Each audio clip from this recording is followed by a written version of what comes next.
Hi guys, welcome to another book review. So today, in celebration of Valentine's Day, we are going to be talking about one of the most romantic literature characters of all time, and that's going to be Mr. Darcy. But it's not going to be in the way that you think we're going to be talking about him. Um, the book I'll be sharing with you guys today is The Darcy Myth, Jane Austen, Literary Heartthrobs, and the Monsters They Taught Us to Love. It is by Rachel Feder. She is a professor and her specialty is English literature. She is actually known at her college in Colorado for teaching a lecture about Pride and Prejudice and how Mr. Darcy is a terrible character that we should have never romanticized.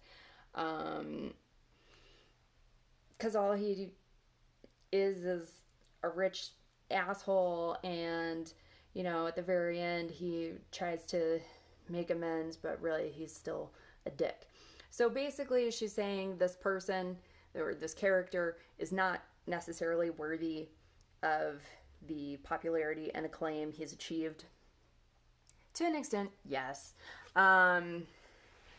But yeah, I found out about this book through an article in the Washington Post, and I thought, I am nerdy enough to read that and probably enjoy it.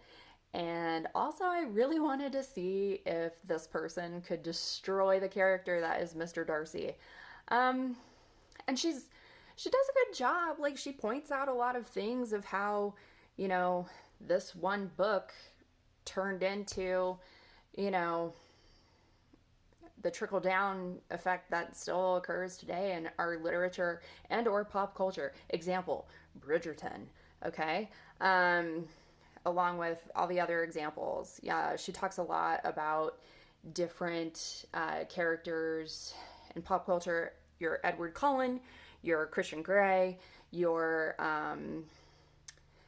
Gossip Girl, she finds a way to tie in all of these things and how they tie back into Pride and Prejudice and or Mr. Darcy, the different kinds of men that are reflected throughout Austen's stories.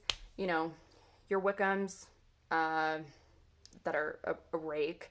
So basically, that's someone that's just, you know, going to take advantage of you in some way, shape, or form, and you know, toss you to the side. Um, but she does also talk about things that were very trendy at the time when Austen was writing. Things like Gothic literature, that was very trendy at the time. But also, she talks about the possibility that Mr. Darcy and or some of the other characters that were very popular the time Pride and Prejudice came out uh, could be based on Lord Byron. If you don't know who Lord Byron is, he is the first aristocratic, moody, fuckboy,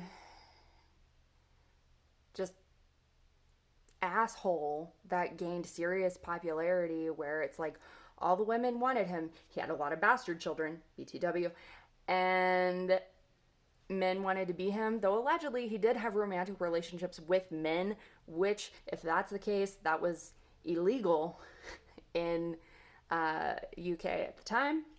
So he was kind of flaunting that those close relationships with men a little close to the sun there. But yeah, so I don't know.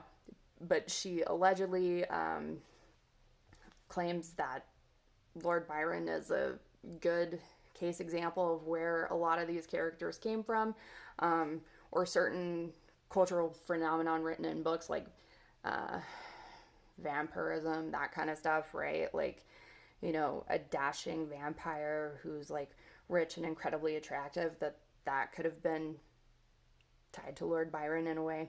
Um, yeah, so there's a lot of stuff in this book about why this happened to the character that is Mr. Darcy, um, and just how he's not really deserving of our worship, love, devotion, etc.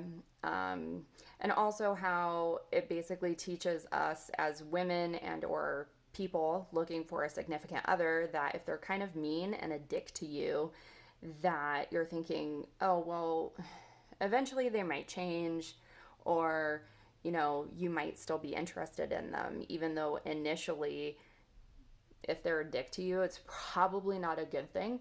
Um, I admit, like, looking back at some of my past relationships, yeah, I might have fallen for that a few times, sure.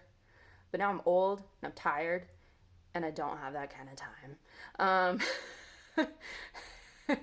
But I'm also happily married, so that's irrelevant. But still, right? Like the older you get, I feel like the less likely you are to put up with that kind of bullshit.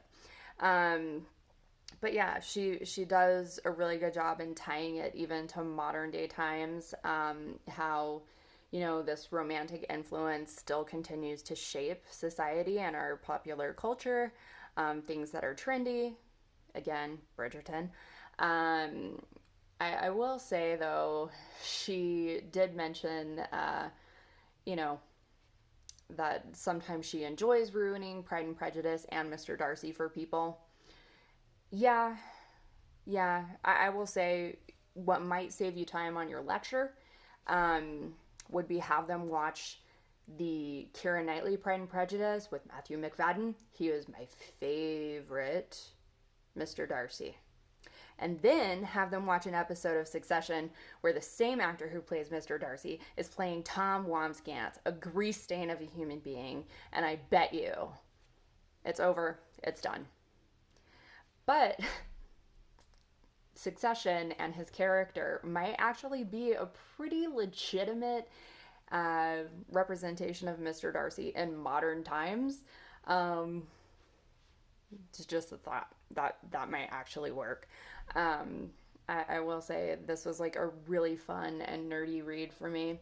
Not a lot of people are going to like this book. Not a lot of people are going to find this topic interesting. I did. I do.